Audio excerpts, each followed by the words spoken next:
So imagine you're holding like a utopian manifesto. Yeah. It's from November 2008, and it's titled, Now We Must Be Superhuman. Catchy title. Yeah, it really is. And the author, who goes by the name Deiform Buddha, lays out this grand vision for a totally perfect world. We're talking peace, harmony, an era where you literally leave your doors unlocked at night. Which, sounds pretty standard for a utopian text, right? Exactly. But as you keep turning the pages, those standard promises give way to this highly specific, like 256-branch corporate organizational chart. Yeah, it gets incredibly bureaucratic very fast. And it doesn't stop there. There's also this strategy to enforce their paradise using basically asymmetric telekinetic warfare. It is wild. It really is. Yeah. So welcome to our deep dive into the belief system of the Chanyuan Celestials, which is a group operating within the broader movement known as Lifechanyuan. And, it's a document that fundamentally redefines how a spiritual movement views administration and, well, power. Yeah. Because the text constructs this comprehensive alternate architecture for global society, it blends these massive ideological goals with, like you said, incredibly rigid bureaucratic structures and supernatural enforcement mechanisms. Which is quite the combo. But before we get too deep into the weeds, we need to set some ground rules for you listening, right? Yes, absolutely. Because the document makes sweeping, critical claims about major world religions, global superpowers, established political systems, pretty much everything. Everyone gets critiqued. Right. So we should be really clear up front. Our purpose here today is purely analytical. We're not taking any sides here. Exactly. We are dissecting the mechanics of this author's worldview to understand the architecture of their belief system. We're not here to endorse or debate the geopolitical or religious claims they make. Perfect. So here's the blueprint for today's deep dive. First, we're going to explore this group's grand vision for humanity. Then we'll look at that literal organizational chart we mentioned, followed by their claimed supernatural methods, and finally, their surprisingly mundane rules for daily life. It's a journey. Oh, it is. So to understand how this group plans to restructure human society, we really first have to look at the sheer scale of the jurisdiction they claim. Yeah, and it's massive. They do not position themselves as just an alternative path. No, not at all. They position themselves as the absolute apex of human spiritual evolution, period. Right, so according to their spiritual hierarchy, the ultimate big boss is the greatest creator. But underneath that, they claim to be simultaneously guided by Jesus Christ, Buddha Shakyamuni, Sage Laozi, and Prophet Muhammad. All at the same time. Wait, all of them simultaneously? Yeah.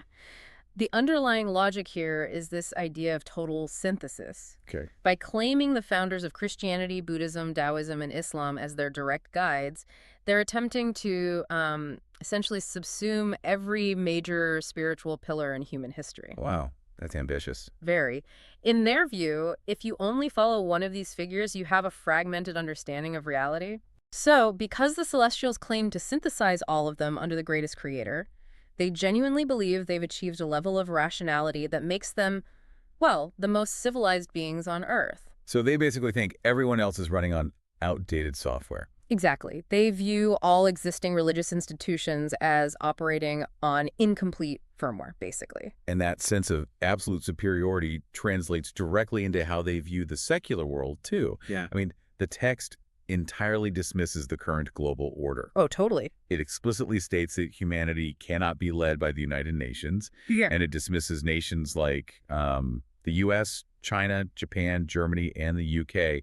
as fundamentally incapable of leading the world forward. Right. In their worldview, every single existing political party and major religion has just flat out failed. So what's their solution then, if everyone else failed? Well, that failure necessitates what they call the Lifechanyuan era. The Utopia. Right. And the descriptions in the text are deeply idyllic. It's an era where the entire world functions as just a single family. Which sounds nice. It does. They describe a society so harmonious that the worthy are never overlooked and people, they don't even bother to pick up lost items on the road. Like someone drops a wall and no one takes it. Exactly. It's presented as this epoch of total joy and absolute freedom. But, and this is a huge bet, but within that promise of absolute freedom sits a really, really compelling paradox. Yeah, the catch. Right. The author guarantees a world where everyone lives joyfully, freely, and happily. But in the exact same breath, they state, quote, "What they do not understand, we will enforce. There's no room for negotiation. Yeah. I mean, it's a utopian vision that actively rejects consent. It kind of reminds me of a hostile corporate takeover. Oh, how so? Well, it's like the new management comes in and promises casual Fridays and, unlimited snacks in the break room, but only if you surrender absolute control of your entire life to the CEO. That's actually a great analogy because it frames human history as this prolonged period of unnecessary suffering. And the author believes the only way to permanently end that suffering is through uncompromising intervention. The philosophy is basically that humanity is just incapable of saving itself through, democratic consensus. We can't be trusted to figure it out. Exactly. Therefore, a forced utopia is seen as a moral necessity. The joy is mandatory, and the freedom is entirely conditional upon submitting to the structure provided by the Celestials. Which raises a pretty massive logistical problem. Oh, yeah. I mean, if you dismiss every existing government, every religion, every international body, you can't simply declare yourself in charge and expect, 7 billion people to just fall in line. No, you definitely need an administrative apparatus for that. Right. And this text provides an incredibly precise bureaucratic blueprint for global management. And get this, it starts with a core membership of just about 500 Celestials. Only 500. Yeah, just 500 people to manage the whole globe. So the author introduces a really fascinating concept to explain how such a tiny group could manage a global population. The text compares the Celestials to a transformer toy. Wait, like the robots in disguise? Basically, yeah. When you break it down, it operates very much like a decentralized blockchain network. Individually, every Celestial is a self-sufficient, highly functional unit capable of independent action. Okay, that makes sense. In fact, every member is expected to become what they call a Shufeng, which means they are capable of acting as a president. So everyone's a CEO. Right. But when they connect, they form a single, unassailable global entity, like the transformer forming one giant robot. Oh, wow. It's like the ultimate distributed network, Yeah. but applied to human consciousness. Yes. And they actually use that word consciousness very deliberately in the text. They outline exactly 800 distinct Chanyuan values drawn from their broader writings. Right. But they don't treat these values as just like moral guidelines or nice thoughts. No, they treat them as the literal physics of their new reality. The text introduces a mechanical philosophy based on 3 elements: consciousness, structure, and energy. Okay, break that down for us. So the 800 Chanyuan values serve as the consciousness, like the underlying software of the new world. The code. Right. But the author argues that consciousness alone is useless without a structure to anchor it. Without a physical, organizational structure, the energy or the actual kinetic power of the movement just dissipates into nothing. It just fizzles out. Exactly. So to harness that energy, they essentially build a corporate ladder. They do. The structure they propose is this highly systematized global management plan. It features a general director who acts as the world president, supported by exactly 256 branch directors who act as regional governors. The precision of that number 256 is just so telling. It removes any ambiguity about how the world will be run. Yeah, it's not some abstract spiritual awakening. Not at all. It is a highly regimented administrative takeover. And the most striking part of the structure to me is the executive board. Oh, the boars, yes. They assign specific operational roles to various Buddhas, completely blending ancient cosmology with, middle management logistics. It is wild. I'll read some of it. So the Yang Saint designs the operational program. The author, Deiform Buddha, oversees consciousness. Foshan Buddha handles overall leadership. Cancun Buddha designs the program, and Taiji Buddha oversees its operation. And the use of those specific names is highly revealing if you know classical Chinese philosophy. Oh, really? How so? Well, Qiankun refers to the interplay of heaven and earth, like the overarching spatial and temporal universe. And Taiji is the supreme ultimate, right? The dynamic engine of flow and creation. Right. So by assigning a Qiankun Buddha to program design and a Taiji Buddha to daily operations, the author is literally taking the fundamental forces of the cosmos and turning them into departmental vice presidents. That is, it's hilarious, but also fascinating. It shows this deep belief that divine power is inherently logistical. Exactly. Heaven requires administration. I love that. Heaven requires administration. But okay, even with the most beautifully designed 256-branch organizational chart, we still hit another wall here. We do. Because a decentralized network of 500 administrators still lacks a military, an economy, or a nation-state to actually enforce its will. Right.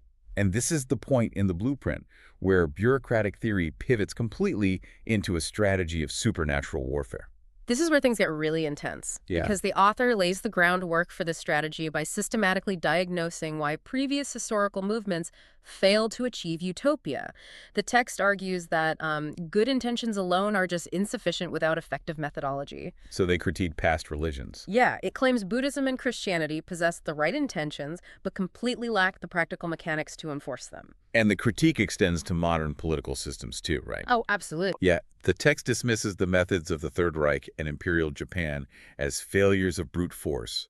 It views global communism as a failure of violent class struggle. It characterizes the Islamic world's governance as ineffective religious authoritarianism. They spare no one. No one. And finally, it claims the United Nations and democratic nations fail because debate and voting fundamentally cannot produce efficient unified results. Which is very telling. By dismantling force, class struggle, religious rule, and democracy, the author creates this massive void. And the solution they insert into that void is something they call a household game.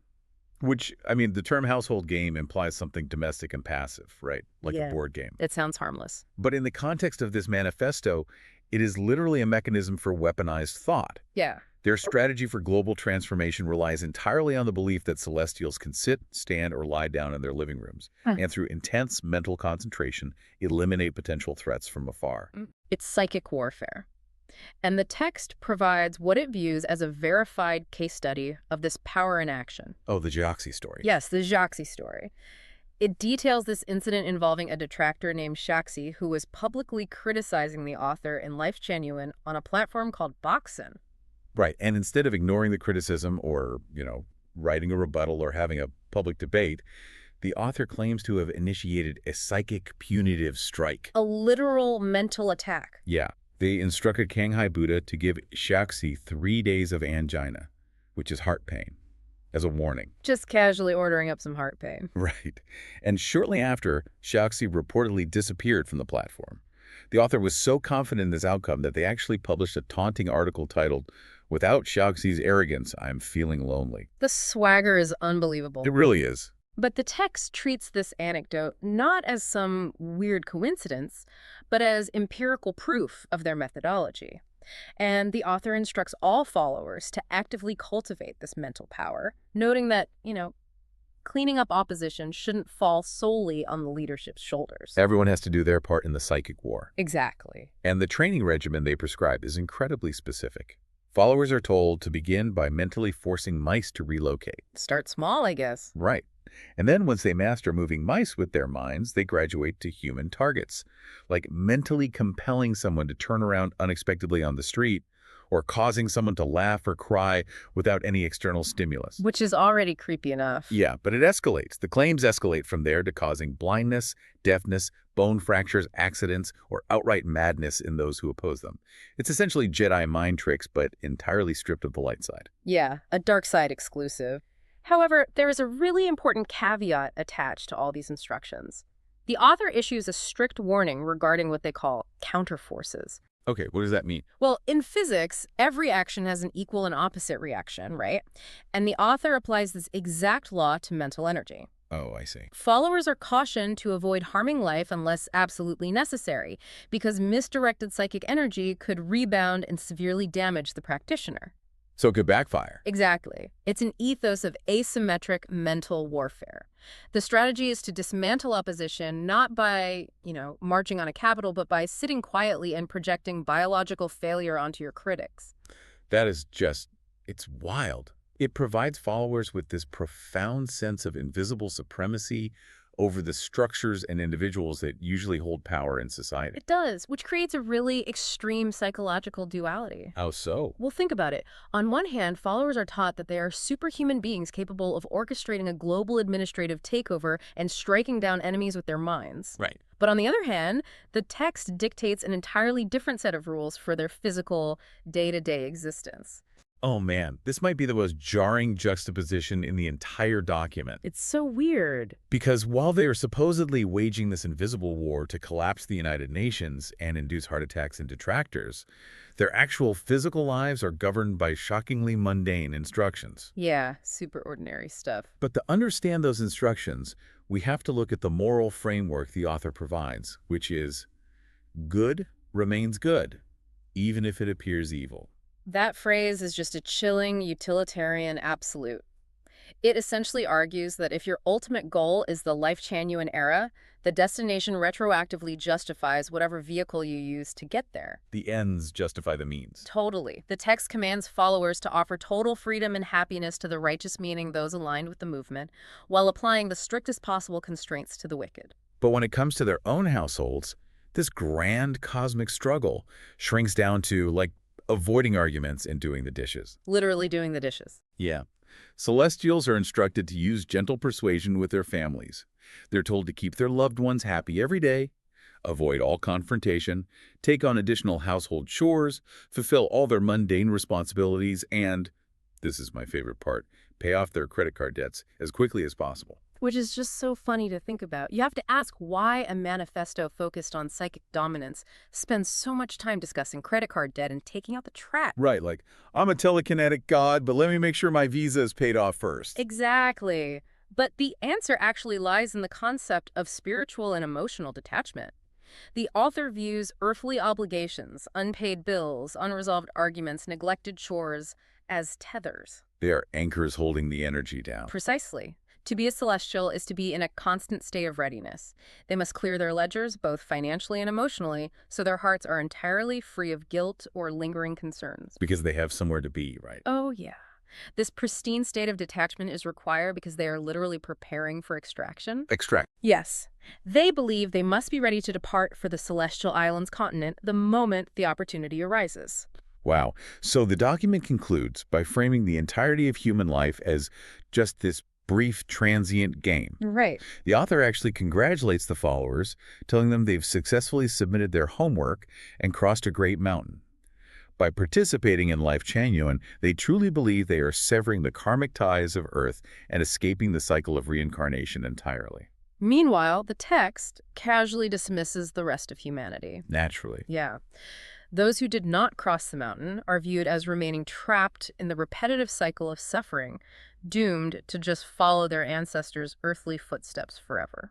When you look at the architecture of this belief system in its totality, the psychological mechanics are absolutely fascinating. They really are. Because you have individuals who likely feel marginalized or totally powerless against massive impersonal structures like international governments or global economic systems. Very common feelings. Yeah. And this text offers them a narrative where they are not powerless at all. They are actually the secret architects of the universe. They wield godlike mental powers over their enemies. Yet their actual physical reality requires them to quietly do the laundry and avoid fighting with their spouses. How do these two extremes even function together? Oh, they function together because they both serve the exact same ultimate goal: absolute control in a chaotic world. Oh, I see. Think about it. The psychic warfare fantasy provides macro control. It allows followers to feel dominant over the global forces they obviously cannot physically influence. Right, the UN, global economies, all that. Exactly. And then the household chores and debt repayment provide micro control. They give followers a tangible, immediate way to organize their physical environment. That makes perfect sense.